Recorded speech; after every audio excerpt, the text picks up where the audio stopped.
এই তাওহিদি জনতা কমিগুলা যে কত বড় লুচ্চা, কত বড় লম্পট, তা জানতে হলে আজকের এই ভিডিওটা একটু মনোযোগ সহকারে দেখবেন, মনোযোগ সহকারে শুনবেন।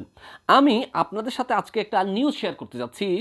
এই নিউজটা আমি পেয়েছি BD24live.com থেকে। এটা আমার বানানো কোনো নিউজ নয়, একটু মনোযোগ সহকারে শুনবেন। গাজীপুরের শ্রীপুরে হিল্লা বিয়ের ফতোয়া জানতে আসলে 2 ঘন্টার চুক্তিতেই নিজেই বিয়ে করেন একটি মাদ্রাসার মোহতামিম ইসমত আলী আশিকি। এই কাঠমোল্লার ছবিটা আপনারা পর্দায় দেখতে পাচ্ছেন।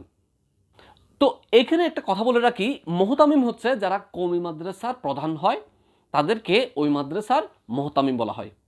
তো এরপর কি করছে, বিয়ের 10 মিনিটের মধ্যেই ইমাম কফিল উদ্দিনের পাহারায় মসজিদের ভেতরে সিঁড়ির পাটাতনে ওই নারীর সঙ্গে যৌন কার্যে লিপ্ত হন মৌলানা আশেকি।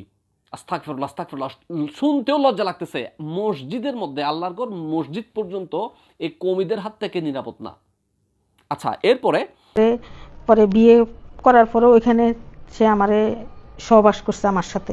ঘন্টার মধ্যেই পর তালাক প্রদান করেন মৌলানা আশিকি। আমি তো ওই জিনিসটা বুঝছি না যে একজন আলেম মানুষ, হে তো সবই বুঝে, সব জানে, আমি তো আর জানি না। এলাকায় চাঞ্চল্য সৃষ্টি করলে ইমাম কফিল উদ্দিনকে বরখাস্ত করে মসজিদ কমিটি। কত বড় লম্পট দেখেন। এরপর এখানে কে তাকে তার এই খারাপ কাজে কুকাজ করতে মসজিদে সাহায্য করছে তার পরিচয় এবং সবার ডিটেলস এখানে দিছে। অভিযুক্ত ওই মোহতামিম ময়মনসিংহের দোবাউড়া উপজেলার কামালপুর গ্রামের ইসমত আলী আশেকি এবং মসজিদের ভেতরে যৌন মিলনে সহায়তাকারী ইমামের নাম কফিল উদ্দিন। আস্তাগফিরুল্লাহ। সে টেপির বাড়ি পশ্চিম পাড়া আরফান আলী শাহী জামে মসজিদের ইমাম ও খতিব। অভিযুক্ত ইসমত আলী আশেকি যে এই কুকামটা করছে, সে হচ্ছে অভিযুক্ত ইসমত আলী আশেকি। সে গত প্রায় 4 বছর যাবৎ ট্যাংরা মধ্যপাড়া জামিউল উলুম কওমি মাদ্রাসা ও এতিমখানার মোহতামিমের দায়িত্ব পালন করে আসছেন। কত বড় লম্পট দেখেন। এরপর যার উপরে এই অত্যাচার করা হয়েছে ওই মহিলার স্টেটমেন্ট এখানে দেওয়া হয়েছে। ভুক্তভোগী সূত্রে জানা যায়, নোয়াখালীর এক গৃহবধূকে ঝগড়াঝাটির পর তার স্বামী 3 তালাক প্রদান করেন।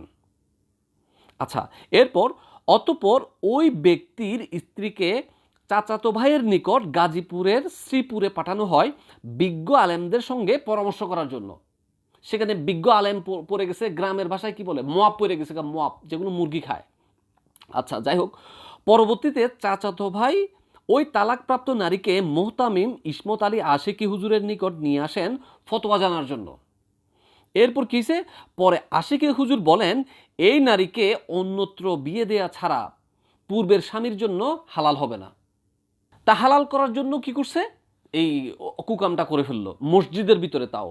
তো তাকে যখন সাংবাদিক জিজ্ঞেস করছে, তিনি বলতেছে আমার নিকট তারা এসেছিল, অর্থাৎ ওই আশিকির কাছে তারা আসছে ফতোয়া জানার জন্য।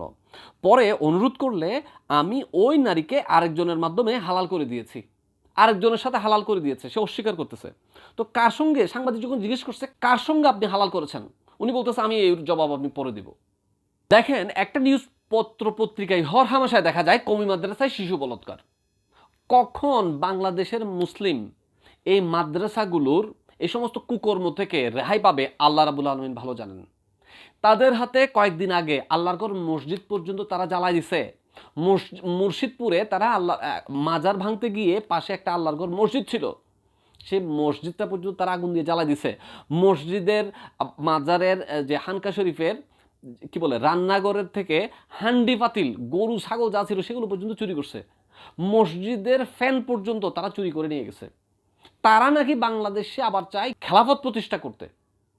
তাদের হাতে ইসলাম ধর্ম কতটুকু নিরাপদ হবে, যাদের হাতে একজন নারী ইনসাফ পায় না, যাদের হাতে একটা শিশু নিরাপদ না, যাদের হাতে আল্লাহর ঘর মসজিদে পর্যন্ত একজন মুসলিম বোনকে ধর্ষণের শিকার হতে হয়। তারা নাকি বাংলাদেশে খেলাফত প্রতিষ্ঠা করতে চায়, তারাই নাকি বাংলাদেশে ইসলাম প্রচার করবে।